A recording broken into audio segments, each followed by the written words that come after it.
jusqu'à la folie, et nous disons, il ne se passe rien.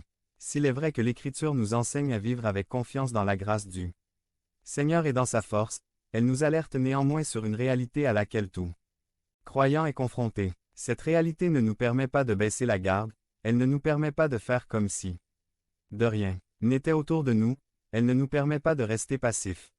Au contraire, l'Écriture nous appelle à vivre alerte, vigilants et à mener le bon combat. L'Écriture nous appelle à vivre non pas comme si nous étions en temps de paix, mais comme si nous étions en temps de guerre.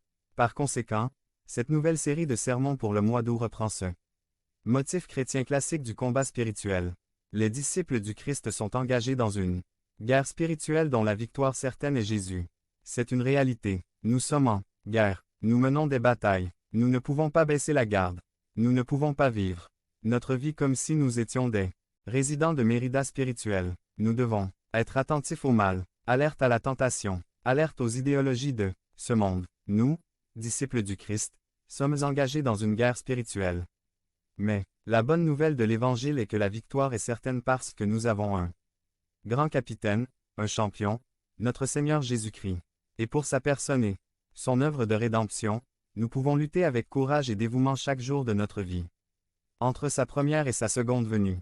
Or, cette guerre comporte plusieurs fronts ennemis.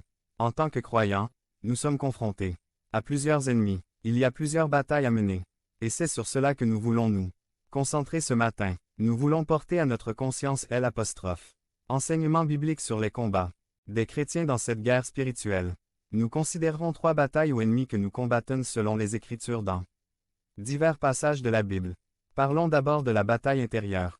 C'est le champ de bataille principal et déterminant du combat spirituel. Normalement, lorsqu'on entend ce terme, guerre spirituelle, beaucoup de gens pensent aujourd'hui à la réprimande des démons, aux exorcismes et aux choses du monde occulte. Mais l'Écriture, lorsqu'elle fait référence à la lutte contre le péché, ne s'adresse pas tant à l'extérieur qu'à l'intérieur de soi-même, c'est-à-dire la bataille qui fait rage dans nos cœurs. Cette bataille intérieure est la bataille contre la nature pécheresse. C'est la bataille contre le péché intérieur, le péché du cœur. Et mon Dieu, c'est une bataille. S'il n'en était pas ainsi, il n'y aurait aucun besoin d'enseignement, de prédication, de conseils, de discipline ecclésiale, etc. Je crois que personne ne peut nier ce combat sincère et interne contre le péché. Des péchés particuliers proviennent de cette nature pécheresse ou, également connue sous le nom de chair. Et ici, il faut clarifier que lorsque la Bible utilise le mot chair dans un sens négatif ou pécheur, elle ne fait normalement pas référence au corps physique, mais plutôt à un concept spirituel, qui est la nature pécheresse. Il ne parle pas d'un dualisme entre le physique et le spirituel. Autrement, il parle de l'opposition entre l'ancienne et la nouvelle nature, en appelant l'ancienne manière de vivre, le cœur pécheur, en l'appelant chair. Jésus dans Marc 7, 21 à 23 car du dedans, du cœur humain viennent les mauvaises pensées, l'immoralité sexuelle, le vol, le meurtre, l'adultère, l'avidité, la méchanceté, la tromperie, la débauche, l'envie, la calomnie, l'arrogance et la folie. Tous ces mots viennent de l'intérieur et contaminent la personne. Le champ de bataille où se déroule la guerre spirituelle est le cœur humain.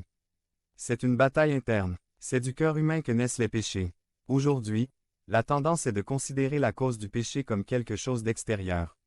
Et nous pensons que l'évolution des circonstances, des entreprises et des environnements suffira à gagner les batailles. Le problème est que la bataille est essentiellement interne. Ainsi, même